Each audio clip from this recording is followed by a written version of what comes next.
விஜய் தலைமையிலான தாவேகாவை எப்படியாவது அதிமுக கூட்டணிக்குள் கொண்டு வந்துவிட வேண்டுமென முயற்சித்து வந்த அதிமுக அது நடக்காமல் போகவே இப்போது விஜயையும் தாவேகாவையும் கடுமையாக விமர்சிக்க தொடங்கியுள்ளது. கரூர் நெரிசல் சம்பவத்தில் 41 பேர் உயிரிழந்த போதும், அதிமுகவை விஜய் மறைமுகமாக விமர்சித்து வந்த போதும், கட்சி பெயரில் உள்ள அண்ணாவையும் கட்சி நிறுவன தலைவரான எம்ஜிஆரையும் தாவேகா உரிமை கோரிய போதும் அதற்கெதிராக எந்த எதிர்வினையும் ஆற்றாத அதிமுகவினர் இப்போது தனித்து போட்டியிட தயார் என விஜய் அறிவித்த நிலையில் கடுமையாக விமர்சிக்க தொடங்கியுள்ளனர். விஜய் அதிமுகவை சீண்டிய நிகழ்வுகளையும் அதற்கு எதிர்வினையாற்றாமல் கூட்டணிக்குள் கொண்டுவர அதிமுக தலைவர்கள் மேற்கொண்ட முயற்சிகளையும் தற்போது விஜயை அதிமுகவினர் கடுமையாக விமர்சிப்பதையும் தொகுக்கிறது இந்த தொகுப்பு. கட்சி ஆரம்பிச்ச எம்ஜிஆர் அவர்களை மறந்தது, கட்சியை வளர்த்த ஜெயலலிதா மேடம் அவங்களை மறந்தது. ஒரு பிரச்சனை நடந்தது, 72 நாட்கள் வீட்டை விட்டே வரல. விஜய் வீட்டை விட்டு வெளியே வா, விஜய் பணியூர் விட்டு வெளியே வா. 15 நாள் அலுவலகத்தை மூடிட்டு போயிட்டாங்கல்ல, அப்புறம் எங்க போய் கட்சி நடத்தி மக்களுக்கு நன்மை செய்ய போறாங்க? அடுத்தவங்களுடைய அட்ரஸ்ல அரசியல்வாதிகளா இருந்துட்டு இருக்கிற இவங்க எல்லாருக்கும் ஒரு சவால். என்ன மாதிரி தனியா, என்ன மாதிரி சொந்தமா ஒரு கட்சி ஆரம்பிச்சு 1% நிச்சயமாக அவர் பாஸ்மார்க் வாங்க வேண்டும் என்று சொன்னால் அண்ணா திராவிட முன்னேற்ற கழகத்தோடு கூட்டணி வைத்தால் ஒழிய பாஜக தலைமையில் மற்றும் பலர். என்னப்பா சிரிக்கிறீங்க? உண்மைதானே சொன்னேன். நாட்டில் என்ன நடக்குதுன்னு தெரியல, எந்தெந்த கட்சி எந்தெந்த கட்சியோட கூட்டணி இருக்குன்னு தெரியல. இதை வச்சே நாங்கள் என்ன செய்யறோம்? அவருக்கு ஒண்ணுமே தெரியாத போது எங்களை கேள்வி கேட்டால் அவர்கிட்ட போய் கேள்வி கேளுங்க. பெரிய கட்சியோட கொடி பறக்குது, நம்ம ஒன்று வெட்டி நம்மளது விநாயகர் சொல்லி போட்டாச்சுன்னு சொல்லி இவர் தானே பாடினாரு. நாமளே கொடி பிடிச்சிட்டு இந்த கட்சியெல்லாம் இருக்குன்றீங்களா? இருக்குமா? எனக்கு என்னமோ சந்தேகம்மா, இது என்னமோ தெரியல. கட்சி தொடங்கிய ஆரம்பத்தில் அதிமுகவை விமர்சிக்காமல் தவிர்த்து வந்த விஜய் திமுக பாஜகவை மட்டுமே அரசியல் கொள்கை எதிரியாக அறிவித்து செயல்பட தொடங்கினார். விஜய் தங்களை விமர்சிக்காததால் அதிமுகவினரும் விஜயை விமர்சிக்காமல் அமைதி காத்தனர். அதற்கு மாறாக மதுரையில் நடந்த 2வது மாநாட்டில் எம்ஜிஆரை புகழ்ந்து பேசிய விஜய் அதிமுகவையும் விமர்சித்தார். எம்ஜிஆர்னா யாரு தெரியும்ல, அவர் மாசுனா என்னன்னு தெரியும்ல என எம்ஜிஆரை பெரிதும் புகழ்ந்த விஜய் எம்ஜிஆர் தொடங்கிய கட்சியின் செயல்பாட்டால் தொண்டர்கள் வேதனையில் தவிப்பதாக கூறி அதிமுகவையும் அதன் தலைமையையும் விமர்சித்தார். எம்ஜிஆர்னா யார் தெரியும்ல, அவர் மாசுனா என்னன்னு தெரியும்ல, அவர் ஆரம்பிச்ச அந்த கட்சியை, எம்ஜிஆர் அவர்கள் ஆரம்பிச்ச அந்த கட்சியை கட்டி காக்கிறது யாரு? இன்னைக்கு அந்த கட்சி எப்படி இருக்குது அதை நான் சொல்லிதான் உங்களுக்கு தெரியணுமா என்ன? அப்பாவி தொண்டர்கள் அதை வெளியில சொல்ல முடியாம வேதனையில தவிக்கிறாங்க. 2026 சட்டமன்ற தேர்தலில் யாருக்கு ஓட்டு போடணும், எப்படிப்பட்ட ஆட்சி இங்க அமையணும்னு அந்த அப்பழுக்கற்ற அந்த தொண்டர்களுக்கும் ரொம்ப நல்லாவே தெரியும். அதனால என்ன வேஷம் போட்டுக்கிட்டு பாஜக இங்க தமிழ்நாட்டுக்குள்ள வந்தாலும் அவங்க வித்தை எல்லாம் இங்க வேலைக்கே ஆகாது. ஆனால் இதை மென்மையாக கையாண்டது அதிமுக. புதிய கட்சி தொடங்குபவர்கள் எம்ஜிஆர், அண்ணா, ஜெயலலிதா ஆகியோரின் பெயரை பயன்படுத்திதான் ஆரம்பிக்க முடியும் என சொல்லி விஜயை கடுமையாக விமர்சிக்காமல் தவிர்த்தார் எடப்பாடி பழனிசாமி. அதிமுக வாக்கு யாரும் ஈர்க்க முடியாது, சொல்ற கேளுங்க. அது எல்லாரும் எம்ஜிஆர் பத்தி தான் பேசுறாங்க. யார் எம்ஜிஆர் பேரை சொன்னா தான் கட்சி நடத்த முடியும் என்ற நிலை இருக்கின்றது. அந்த அளவுக்கு எங்களுடைய அரசியல் கட்சியுடைய தலைவர்கள் வாழ்ந்தார்கள். மக்கள் எங்களை ஆதரிக்கக்கூடிய சூழ்நிலை இருக்கின்றார்கள். ஒரிஜினல் விதை போட்டு அந்த மரம் விதையில் வளர்ந்தாதான் அது மரமாக இருக்கும், பலன் தரும். இந்த ஒட்டு மரம்னு ஒன்று வரும் பார்த்துக்கிட்டிங்கன்னா, எந்த மரம் வளர்ந்துருக்கோ அந்த மரத்தோட ஒட்டு மரம்னு ஒரு மரம் வளரும். அதுக்கு மதிப்பும் கிடையாது, மரியாதையும் கிடையாது, அந்த மரம் பலனும் தராது. கொட்டி கிடக்கிற செங்கற்கள் கோபுரமாக்கிவிட முடியாது. அதேபோல் அதிமுகவின் 2ஆம் கட்ட தலைவர்களும் விஜய்க்கு பதிலடி கொடுப்பதற்கு பதிலாக அதிமுகவுடன் விஜய் கூட்டணி அமைக்க வேண்டுமென அழைப்பு கொடுக்க தொடங்கினார்.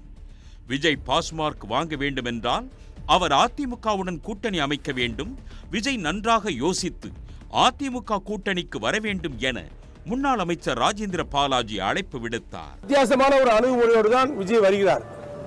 ஆனால் அவர் தனித்து நின்று களம் இறங்கி ஜெயிப்போம் என்று சொல்வது என்பது இந்த காலத்தில் எந்த காலத்திலும் நடைபெறாத ஒரு ஆசை. நடக்கவே நடக்காது. அந்த எண்ணம் ஒரு காலம் ஈடேறாது. அவருடைய முயற்சியெல்லாம் வீணாகித்தான் போகுமே ஒழிய நிச்சயமாக அவர் பாஸ்மார்க் வாங்க வேண்டும் என்று சொன்னால் அண்ணா திராவிட முன்னேற்ற கழகத்தோடு கூட்டணி வைத்தால் ஒழிய விஜயனுடைய அரசியல் இந்த தேர்தலோடு திமுக முடித்துவிடும். ஆகவே விஜய் அவர்கள் நல்ல யோசனை செய்து அண்ணா திமுக கூட்டணிக்குத்தான் அவர் வர வேண்டும். அவர் நல்லபடியாக பரீட்சை எழுதுவார், நல்லபடியாக எழுதணும், அனுபவம் உள்ளவங்கள வழிகாட்டுதலோடு எழுதுவாருன்னு நாங்கள் நினைக்கிறோம். எதுக்குங்க இந்த பாசிச பாஜகவோட நேரடி கூட்டணியோ இல்லை மறைமுக கூட்டணியோன்னு உறவு வச்சுக்க? நாம என்ன உலகமாக ஊழல் கட்சி என்ன? அதனால நம்ம தலைமையில நாம் அமைக்க போற இந்த உண்மையான மக்களாட்சிக்கான அச்சாரமாக மாபெரும் மக்கள் சக்தியே அணி அணியாக நம்மளோட திரண்டு நிக்கிறப்போ இந்த அடிமை கூட்டணியில சேர வேண்டிய அவசியம் நமக்கு எதுக்குங்க?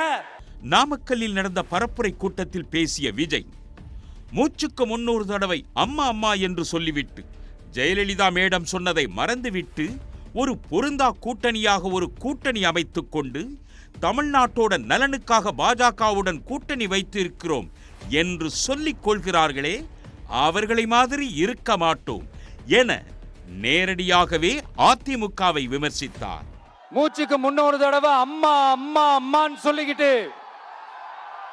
ஜெயலலிதா மேடம் சொன்ன அந்த விஷயத்தை டோட்டலா மறந்துட்டு ஒரு பொருந்தா கூட்டணியா ஒரு கூட்டணியை ஒண்ணு அமைச்சுக்கிட்டு கேட்டா தமிழ்நாட்டோட நலனுக்காக இந்த பாஜகவோட கூட்டணி வச்சிருக்கோம்னு சொல்லிக்கிறாங்களே, அவங்கள மாதிரியே நாம இருக்க மாட்டோம். அவங்க கூட்டு பொரியல் அப்பளம்னு எதையாவது கிண்டிக்கிட்டோம், நமக்கு எதுக்கு? அதிமுக பாஜக நேரடி ஒரு உறவுக்காரர்கள்னு எல்லாருக்குமே தெரியும். அவங்களோட கூட்டணி மேல மக்களுக்கு எந்த ஒரு நம்பிக்கையும் இல்லைன்னு எல்லாருக்குமே தெரியும். இந்த நேரத்தில் தான் கரூர் துயர சம்பவம் நிகழ்ந்தது. கரூர் சம்பவத்தின் முதல் நாளில் இருந்து விஜய் மீது சிறு பழியும் விழுந்து விடாத வகையில் விஜய்க்கு ஆதரவாகவே பேசினார் எடப்பாடி. இந்த கட்சி அந்த கட்சி என்றெல்லாம் பார்க்கறது பொதுமக்கள் என்ற கண்ணோட்டத்தோடு நாங்கள் பார்க்கின்றோம். பல மணி நேரம் கழித்து பொதுக்கூட்டம் நடக்கிற பொழுது அதிலே சில பிரச்சனைகள் ஏற்படுகின்றன. இதையெல்லாம் தவிர்த்துக் கொள்ள வேண்டும். இந்த நேரத்தில் எடப்பாடி பழனிசாமியின் பிரச்சார கூட்டம் ஒன்றில் ஒருவர் தாவேகா கொடியை காண்பிக்க கூட்டணிக்கு பிள்ளையார் சொல்லி போட்டாச்சு என எடப்பாடி பழனிசாமி பேசியது பெரும் பரபரப்பை ஏற்படுத்தியது. பாருங்க, கொடி பறக்குது, பிள்ளையார் சொல்லி போட்டாங்க. பாருங்க, கொடி பறக்குது, பிள்ளையார் சொல்லி போட்டாங்க. இந்நிலையில் அதிமுகவில் இருந்து விலகிய செங்கோட்டையின் விஜயை சந்தித்து தாவேகாவில் இணைந்தது அரசியலில் பெரும் பரபரப்பை ஏற்படுத்தியது. இதன் பின்னர் செங்கோட்டையின் தொகுதியான கோபிச்செட்டிப்பாளையத்தில் பரப்புரை செய்த எடப்பாடி செங்கோட்டையனை தாக்கி பேசியதோடு நிறுத்தி கொண்டார். மறந்தும் கூட விஜயையோ தாவேகாவையோ எடப்பாடி பழனிசாமி விமர்சனம் செய்யவில்லை. மாற்று கட்சிக்கு போயிருக்கிறார், எங்கிருந்தாலும் வாழ்க. ஆனா போனவர் சும்மா இருந்தா பரவாயில்ல, தூய்மையான ஆட்சி கொடுப்புன்னு சொல்றார். அப்ப பொன்மனச்சம்பல் புரட்சி தலைவர் எம்ஜிஆர் இருக்கின்ற பொழுதும் சரி, மாண்பு அம்மா இருக்கின்ற பொழுது நீங்க அமைச்சரா இருந்தீங்க, நான் முதலமைச்சர் இருந்த பொழுதும் என்னுடைய அமைச்சரவையில் அமைச்சரா இருந்தீங்க. அப்பெல்லாம் தூய்மையான ஆட்சி நான் கொடுக்கலையா? நல்ல ஆட்சி கொடுக்கலையா? ஆக வேண்டுமென்றே திட்டமிட்டு துண்ட மாத்தினா அவருடைய கருத்து மாறி போச்சு. செங்கோட்டையின் தாவேகாவில் இணைந்ததை அடுத்து அண்ணா எம்ஜிஆர் படங்களோடு ஜெயலலிதா படத்தையும் தாவேகா பயன்படுத்த தொடங்கிய. இது அதிமுக வாக்குகளை ஈர்க்கும் உத்தி என எழுந்த விமர்சனங்களை அதிமுக பொருட்படுத்தவில்லை. எம்ஜிஆர் முகமுடியும் சரி, அம்மா முகமுடி போட்டுன்னு வந்தாலும் சரி, அண்ணா முகமுடி போட்டுன்னு வந்தாலும் சரி, ஒருபோதும் அனைத்து இந்திய அண்ணா திராவிட முன்னேற்ற கழக ரெட்டலைக்கு போட்ட கைகள் வேற எந்த கட்சிக்கும் ஓட்டு போடாது. அண்ணாவும் எம்ஜிஆரும் தமிழ்நாட்டோட சொத்து, அவங்கள பயன்படுத்துறத பத்தி யாரும் இங்க கம்ப்ளைண்ட்லாம் பண்ண முடியாது. அண்ணா எங்களோடது, எம்ஜிஆர் எங்களோடது, நீங்களா எடுத்துக்க கூடாது அப்படிலாம் யாரும் இங்க அழுதுட்டு இருக்க முடியாது. சொல்லிவிட்டேன், எதிரிகள் யாருன்னு சொல்லிட்டு களத்துக்கு வந்திருக்கிறோம். அதனால அவங்கள மட்டும் தான் எதிர்ப்போம். அதுவும் அந்த எதிரிகள் யாரு இப்போ இங்க 2026 சட்டமன்ற தேர்தலில் களத்துல இருக்கிறாங்களோ அவங்கள மட்டும் தான் எதிர்ப்போம். சும்மா களத்திலே இல்லாதவங்களையும், களத்துக்கும் அவங்களுக்கும் சம்பந்தமே இல்லாதவங்களையும் எதிர்க்கிற ஐடியாலாம் இல்ல பாஸ். நீங்க கேட்கிறீங்கன்றதுக்காக எல்லாம் எதிர்த்துட்டு இருக்க முடியாது பாஸ். எங்களுக்கு நிறைய வேலை இருக்குது. இதற்கு அதிமுகவின் மூத்த தலைவர் KP முனுசாமி எதிர்வினையாற்றினார். தாவேகாவை தூய கட்சி என்கிறார் விஜய். தாவேகா எப்படி தூய கட்சியாக இருக்க முடியும்? அது ஒரு கலப்பட கட்சி என விமர்சித்தார் KP முனுசாமி. புரட்சி தலைவர் எம்ஜிஆருக்கு அடுத்து புரட்சி தளபதி விஜய்ன்னு சொல்ற வெக்கமா இல்லை? இப்படிப்பட்ட கலவையான மக்கள் தான் அந்த கட்சியில் இருக்கிறாங்க. அதனால அவருக்கு ஒரு கருத்தை சொல்றேன், அது தூய்மை கட்சி இல்ல, கலப்பட கட்சி. தூய்மை கட்சி இல்ல, கலப்பட கட்சி. இந்நிலையில் அதிமுக பாஜக கூட்டணி தலைவர்கள் பிரதமர் மோடியுடன் ஒரே மேடை ஏற தாவேகா நிர்வாகிகள் கூட்டத்தில் பேசிய விஜய் தனித்து போட்டியிட்டு கெத்து காட்டுவோம் என அறிவித்திருக்கிறார். அதிமுகவை ஊழல் கட்சி என்றும் பாஜகவிடம் அடிமையாக உள்ள கட்சி என்றும் காட்டமாக விமர்சிக்க தொடங்கி இருக்கிறார் விஜய். அண்ணா பேர்ல இருக்கிற கட்சியும் அவரை மறந்து பல வருஷம் ஆச்சு. ஆனா நாம அவரை மறந்துடக்கூடாது. தமிழ்நாட்டை இதுக்கு முன்னாடி ஆண்டவங்களும் சரி பாஜகவுக்கு அடிமையாக தான் இருந்திருக்கிறாங்க. ஸோ அவங்கள நம்பி ஒரு பிரயோஜனமும் இல்லை. ஒன்னே ஒன்று சொல்ற, எழுதி வச்சுக்கோங்க. இதுக்கு முன்னாடி இருந்தவங்க மாதிரியோ இல்லை இப்போ இருக்கிறவங்க மாதிரியோ ஊழல் செய்யவே மாட்டான். அதனால இந்த தீய சக்தியா இருக்கட்டும், இந்த ஊழல் சக்தியா இருக்கட்டும், ரெண்டு பேரும் தமிழ்நாட்டை ஆண்டவே கூடாது. நட்பு சக்தி இருந்தாலும் இல்லைனாலும் தனியாவும் நின்று கெத்தா ஜெயிக்கிற அளவுக்கு ஒரு மிகப்பெரிய படை. தனித்து போட்டி என தாவேகா அறிவித்த நிலையில் தாவேகா மற்றும் விஜய் மீதான விமர்சனங்களை தீவிரப்படுத்தி உள்ளது அதிமுக. விஜயின் பேச்சுக்கு கடும் கண்டனத்தை தெரிவித்த அதிமுக ஐடி விங் பனையூர் பண்ணையார் என்றும் தனது படத்திற்கு ஏற்பட்ட சிக்கலை தடுக்க 5 மணி நேரம் காத்திருந்து ஜெயலலிதாவை சந்தித்து காலில் விழுந்ததாக சாடியிருக்கிறது. மாஸ்டர் படம் வெளியான சமயத்தில் எழுந்த சிக்கலுக்காக எடப்பாடி பழனிசாமியிடம் விஜய் கெஞ்சுவது போன்ற AI வீடியோவையும் அதிமுக ஐடி விங் வெளியிட்டுள்ளது. பண்ணை வீட்டுக்கு கூப்பிட்டு அவங்களுக்கு ஆறுதல் சொல்றாங்க. என்னங்கடா உங்க கான்செப்ட், என்ன அரசியல் இது, என்னப்பா பொது வாழ்க்கைய அரசியல் இருக்குன்னு போயிடணும் போல இருக்கு. இந்த அலைச்சாட்டம் ரொம்ப மோசங்க. இந்த கட்சியெல்லாம் இருக்குன்றீங்களா? இருக்குமா? எனக்கு என்னமோ சந்தேகம் தான். இது என்னமோ தெரியல. சும்மா இது பில்டப்லேயே ஓடி போயிடும். இது என்ன வான வேடிக்கை மாதிரி தான், மேலே ஜொலிக்கும். ஜொலிக்கிறதுனால அது நிரந்தர வெளிச்சம் கிடைக்குமா? கடைசியில் காணாம தான் போக முடியாது. இதனைத் தொடர்ந்து அதிமுக பொதுச் செயலாளர் எடப்பாடி பழனிசாமியும் விஜயை காட்டமாக விமர்சித்துள்ளார்.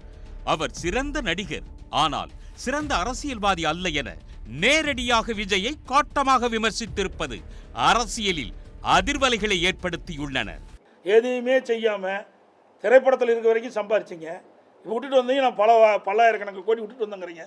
யாருக்கா விட்டுட்டு வந்தீங்க? அதாவது விளையும் பயிர் முளையிலே தெரியுமாங்க. நாம் மக்களை இன்னைக்கு ஒரு ரசிகர் பட்டாலும் ஏறலாமல் இருப்பதற்காக எதை வேணாலும் பேசிட முடியாது. விஜய் கரூர் செல்லாதது ஏன் என்ற எடப்பாடி பழனிசாமியின் கேள்விக்கு பதில் கேள்வியை எழுப்பி பரபரப்பை ஏற்படுத்தினார் செங்கோட்டையன். எடப்பாடி பழனிசாமி முதலமைச்சராக இருந்தபோது தூத்துக்குடியில் ஸ்டெர்லைட் விவகாரத்தில் 13 பேரை குருவிகளை சுடுவது போன்று சுட்டு கொன்றார்களே, அப்போது எடப்பாடி பழனிசாமி எட்டி பார்த்தாரா என்றும், ஜெயலலிதா தங்கியிருந்த கோடநாடு எஸ்டேட்டில் 2 கொலைகள் நடைபெற்றதே, அப்போது எடப்பாடி என்ன செய்தார் என்றும் செங்கோட்டையன் பதில் கேள்வியை எழுப்பினார். தூத்துக்குடியில் நடைபெற்ற நிகழ்ச்சி ஸ்டெர்லைட், இவர் ஆட்சியிலே முதலமைச்சர். 13 பேர்களை குருவிகளை சுடுவது போல சுட்டுக் கொண்டார். அவர் நேரடியாக பார்த்தாரா? 100 நாட்கள் நடைபெற்ற இந்த போராட்டத்திற்கு ஒரு அமைச்சர் சென்றிருக்கிறார்களா? இல்லை. இன்றைக்கு அதையும் இதையும் பேசிக் கொண்டிருக்கிறார், ஒப்பிடுகிறார் என்று சொன்னால் இவர் முதலமைச்சராக இருக்கிற போது அப்போது சென்றிருக்க வேண்டும். தூத்துக்குடி போது இங்கே இருந்தார்ல, அப்போ இவர் என்ன செஞ்சாரு? மாங்காய் பறிச்சுட்டு இருந்தாரா? சும்மா ஏதாச்சும் பேசுறாருன்னு. தாவேகாவின் 3ஆம் ஆண்டு தொடக்க விழாவில் மீண்டும் அதிமுகவை மட்டம் தட்டி பேசினார் விஜய். தமிழ்நாட்டில் உள்ள அணிகள் குறித்து பேசிய விஜய், தாவேகா ஒரு பக்கம், திமுக கூட்டணி ஒரு பக்கம் என சொல்லி பாஜக தலைமையில் மற்றும் பலர் என அதிமுகவை பெயர் சொல்லாமல் மட்டம் தட்டி விமர்சித்தார். நம்ம அணி ஒரு பக்கம், அடுத்து திமுக தலைமையில் மற்ற கூட்டணி கட்சிகள் ஒரு பக்கம், அடுத்து பாஜக தலைமையில் மற்றும் பலர். என்னப்பா சிரிக்கிறீங்க? உண்மைதானே சொன்னேன். கொள்கை எதிரி என பாஜகவை விமர்சித்து வந்த விஜய் சிபிஐ விசாரணைக்கு சென்று வந்தபின் அதிமுகவை ஊழல் கட்சி என விமர்சிப்பதாகவும் பாஜகவை பற்றி விஜய் விமர்சிக்காதது ஏன் என்றும் திண்டுக்கல் சீனிவாசன் கேள்வி எழுப்பினார். சிபிஐ விசாரணைக்கு போறதுக்கு முன்னால விஜய் எங்களுடைய கொள்கை எதிரி பிஜேபியினர் பாரதிய ஜனதா கட்சி போயிட்டு வந்ததுக்கு பின்னால அன்னைக்கு பேசுறாரு, 2 கட்சியும் மட்டும் பேசுகிறார். ஆண்ட கட்சி, ஆளுகின்ற கட்சி, நம்ம 2 பேர்த்த மட்டும் பிஜேபி விட்டுட்டாரு. என்ன சொன்னாங்க தெரியல. சிபிஐ நீங்க எல்லாரும் திறமையா பேச முடியும், வெக்கப்படாம வேதனையோட திருடர்களுடைய முகத்தை கிழித்து எறிக்கலாம். பக்கமா பேசுங்க, நீங்களா யாரும் பயப்படாதீங்க. விஜய் பிளாக்கில் பணம் வாங்குகிறார் என்றால் அதை திண்டுக்கல் சீனிவாசன் நிரூபிக்க வேண்டும். அதை விடுத்து எதை வேண்டுமானாலும் பேசக்கூடாது என பதில் கொடுத்த செங்கோட்டையன், கூட்டணிக்கு வராததால் விஜயை எடப்பாடி பழனிசாமி விமர்சிக்கிறார் எனவும் செங்கோட்டையன் விமர்சித்தார். அது எதை வேணா சொல்லலாம், அவருக்கு சொல்லலாம். அதுக்கு மேலே கொடி பறந்துன்னு சொல்ல, அதை கேட்கலீங்களா? பெரிய கட்சியோட கொடி பறக்குது, நம்ம ஒன்று வெற்றி நம்மளது விநாயகர் சொல்லி போட்டாச்சுன்னு சொல்லி இவர் தானே பாடினாரு, நாமளே கொடி பிடிச்சிட்டு. அப்போ கூட்டணி இருந்தால் மகிழ்ச்சி, தனித்து நின்றால் இன்றைக்கு நம் வீர விமர்சனத்தை வீசுவது என்னது என்பது நியாயமாக இருக்காது. விஜய் வந்து பல படங்கள்ல பிளாக் மணி வாங்கிட்டு தான் நடிச்சிருக்காரு. திண்டுக்கல் சீனிவாசன் எப்படிப்பட்டவர்னு தெரியும் உங்களுக்கு. அவர் சொல்லிட்டாரு, அவர் எதோ ப்ரூவ் பண்ண சொல்லுங்க. அவர் அப்படி பண்ணியிருக்காரு, அவர் ப்ரூவ் பண்ணணும். எதை வேணாலும் சொல்லணும், வார்த்தைகள் இருக்கு வாயில், எதை வேணாலும் சொல்லக்கூடாது. அவங்கெல்லாம் வந்து யார்கிட்ட இருந்தாங்க அடிமைகளா, யார்கிட்ட இருந்து வெளியே வந்தாங்களோ உங்களுக்கு தெரியுமா தெரியாதா? ஊழல் சக்தின்னு என்ன யார் குறிப்பிட்டு சொல்றாரு? எங்களெல்லாம் ஊழல் சொல்றதுக்கு வழியே கிடையாது. மாண்பு அம்மா அவர்களை ஏத்துக்கிட்டார். ரோல் மாடல் அம்மா பேரை சொன்னாரா இல்லையா? புரட்சித் தலைவர் எம்ஜிஆர், மாண்பு அம்மா ரோல் மாடல் சொல்லியாச்சு. எங்களுடைய அதிமுக ஆட்சி நான் முதலமைச்சர் இருக்கும்போது என் மீது ஊழல் குற்றச்சாட்டு சொல்லி நீதிமன்றம் போய் நீதிமன்றத்தில் நிரபராதின்னு வந்திருக்கிறேன். எப்படி ஊழல் சொல்ல முடியும்? அனுபவம் இல்லாதவங்களால எப்படி ஆட்சி அதிகாரத்தை செய்ய முடியும் அப்படின்னு ஒரே விஷயத்த சொல்லி அழுகுறாங்கல்ல. அந்த அழுகைக்கு நாம ஒரு பதிலடி கொடுக்கணும்ல. மக்களே, நான் உங்களையே கேட்கிறேன், தெரியாம தான் கேட்கிறேன். இந்த அனுபவம் அனுபவம் அனுபவம்னு சொல்றாங்களே, அதிகாரத்தை வச்சு மக்கள் பணத்தை கொள்ளையடிச்சதை தாண்டி வேற ஏதாவது கொம்பு முளைச்ச பெரிய அனுபவம் இவங்களுக்கு இருக்குதா? யார் விமர்சனம் பண்ணுறதுன்னு அவசியம் இல்லை. வாங்குகிற சம்பளத்தை நான் வெளிப்படையாக வந்து இவ்வளோ தான் வாங்கினேன், நான் டேக்ஸ் கட்டியிருக்குன்னு சொல்ல முடியுமா? சொல்ல முடியாது. விஜயால் கருப்பு அதிகம், வெள்ளை குறைவு. இன்றைக்கி இந்த கட்சியை யாருடைய பணத்தில் நடக்குது? லாட்ரி பணத்தில் தான் நடக்குது. இன்றைக்கி கட்சியை லாட்டரி பணத்தில் இன்றைக்கி நடக்குது. அதிமுக கூட்டணி இருக்க கட்சியெல்லாம் யார்கிட்ட போய் நிற்கிறாங்க சொல்லுங்க? எல்லா கூட்டணி கட்சியும் டெல்லியில் போகிறாங்க, பாஜகவோட சேர்றாங்க. பாஜக இந்த கூட்டணியை உருவாக்கிக்கிட்டு இருக்கு. ஐயா இபிஎஸ் உருவாக்கலை, அதிமுக உருவாக்கலை இந்த கூட்டணியை.